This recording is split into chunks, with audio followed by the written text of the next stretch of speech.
Hello, everyone. Today's lecture is the Swift coding on Mac in Cloud.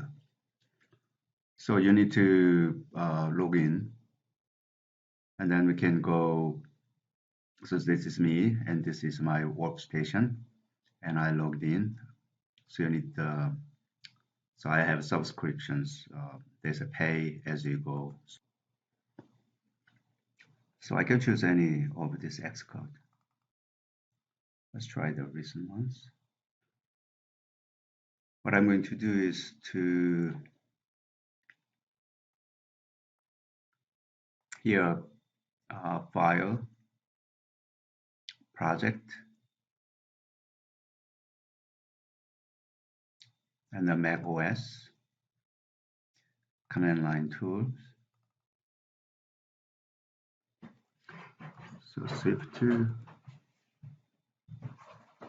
exception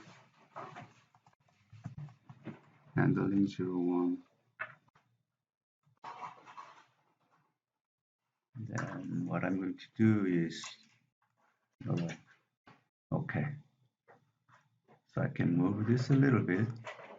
I think I need to reduce this a little bit so that you can see it's not really movable. So I'm going to reduce this, but I'm going to open the bottom so that we need to answer the questions. That's a two question. This Mac in Cloud is now really, so I have here a little bit of a user interface. Okay, so we all set to go. So what I want to do is to exception handling. Not going to work.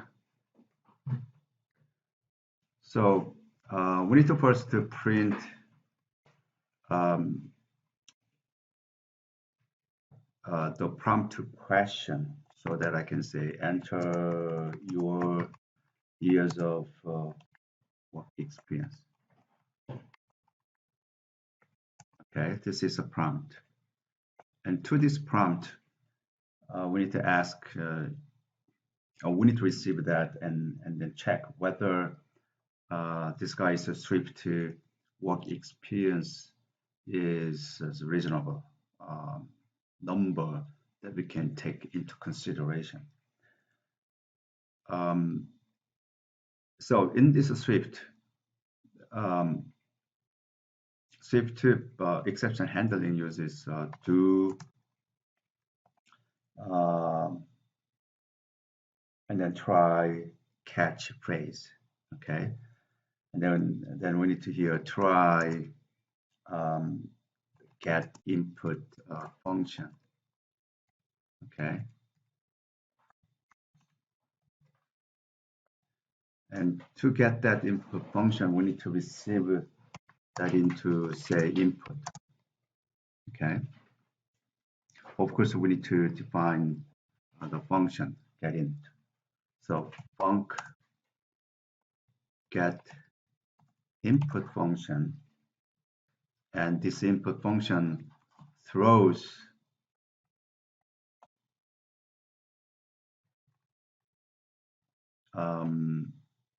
the exception, and then it returns integer, and then we need to define that, okay. So of course in this case we have to return some. So at the end we need to return years of expr, okay. Then I think years of expr needs to be identified, need to be declared first. So we need to say variable years of expr, that's integer. So we declare that as a global outside is produced the function definition being what this guy said.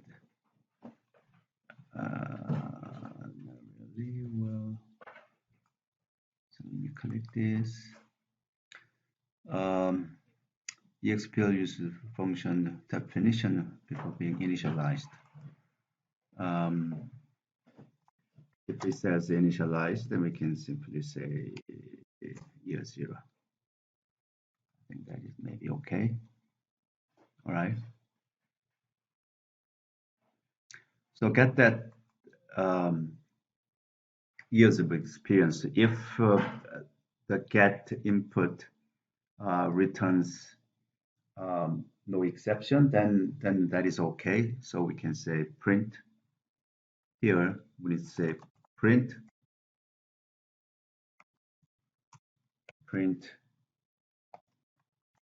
welcome, and then that input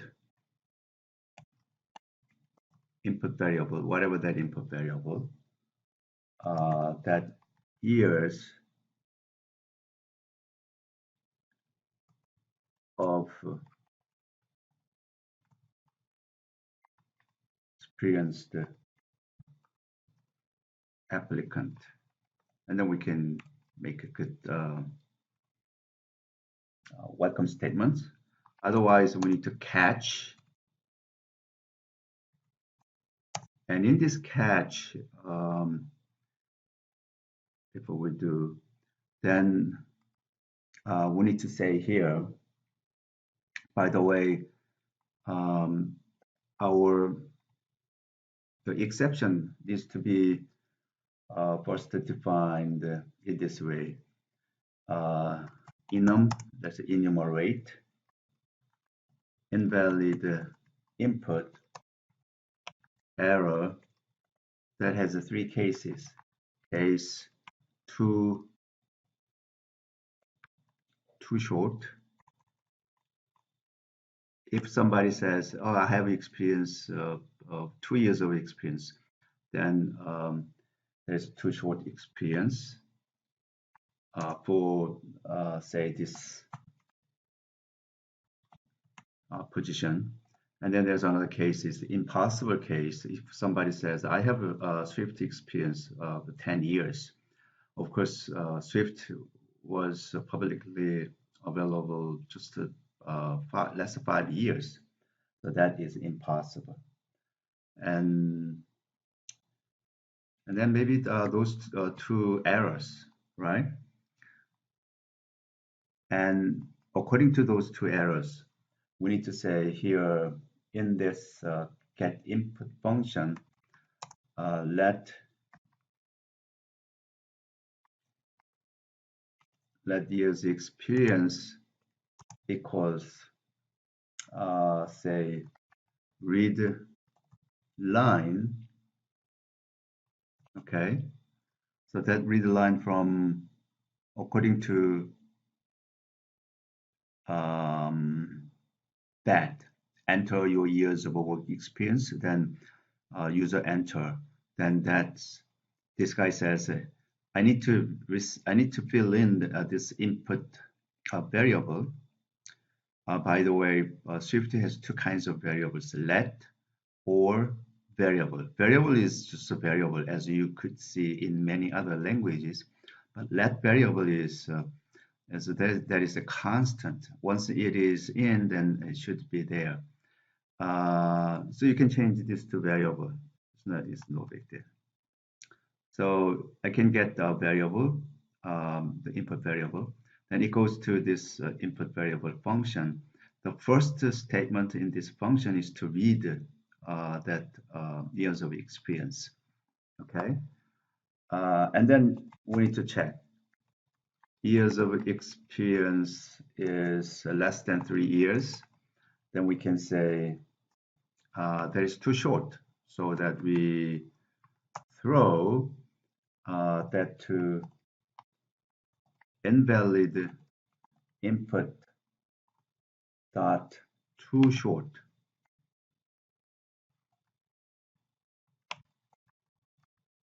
Okay, and then else if years of experience is greater than 5, then we can say that is another invalid user input value that is in this category, invalid input that is impossible. Okay. Here in this case, binary operator less than cannot apply to operator string. Okay, this is this user input will receive the string. So we need to, first of all, this should be confirmed. Then we can assign it to that, which means question mark. And then we need to import, convert that to integer. Okay. If a user enters number 3, 3 is a character 3, but we need to take that into integer. Okay. And then we can say as that integer. We need to make sure that it is integer.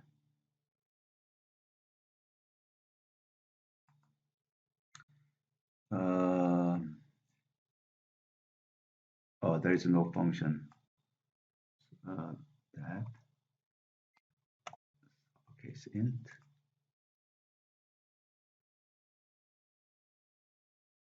Okay, that is okay. So we need to catch here. In Swift, the exception handling is do, try, and catch. When it comes to invalid input too short, if that is the case, then we can say print, and then it is too short.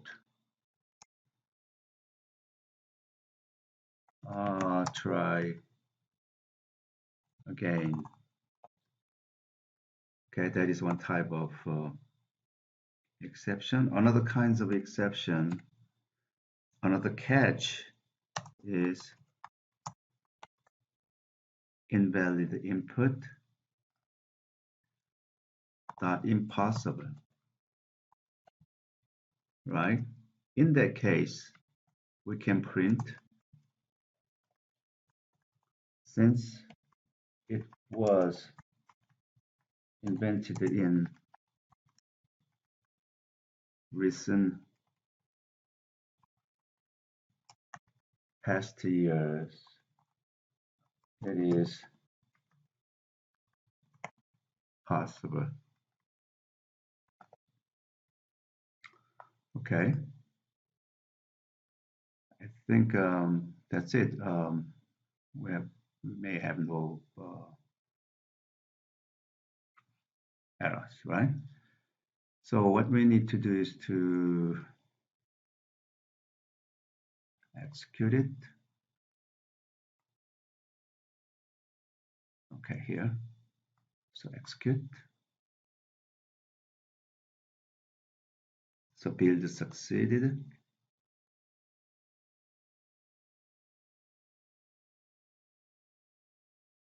Let's say it says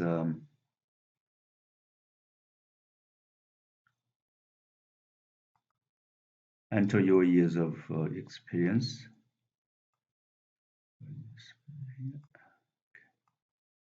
Years of experience. If I say 1 year, enter, then it says it is too short, try it again. So if we rerun, okay, click this, then it says again, I would say 11 years. Then it says, since it was invented in recent past years, it is impossible. Try again. So if I do this and then say 4 years, 4 years is in between, right? Then that is a good years of experience. And then we say enter. And welcome 0 years of experience. Oh, that is 0 years. It should have some number. So years of, oh, because of this, that should be expr, exp. So we need to put here exp. There's a variable, years of exp that returns by executing this function. Okay, and now execute it. So if I here number 4, and it says welcome 4 years of experience applicants. So this type of coding is the secure coding in Swift. The thing is here this this exception is not the exception defined by Swift, but defined by me, I mean us. So we can define the exception according to our business logic or constraints, and then we implement it, and then give a proper the error messages. We could do this in while loop, then it continue to work. I hope you can extend this work further. Okay, so I think this is it for the lecture.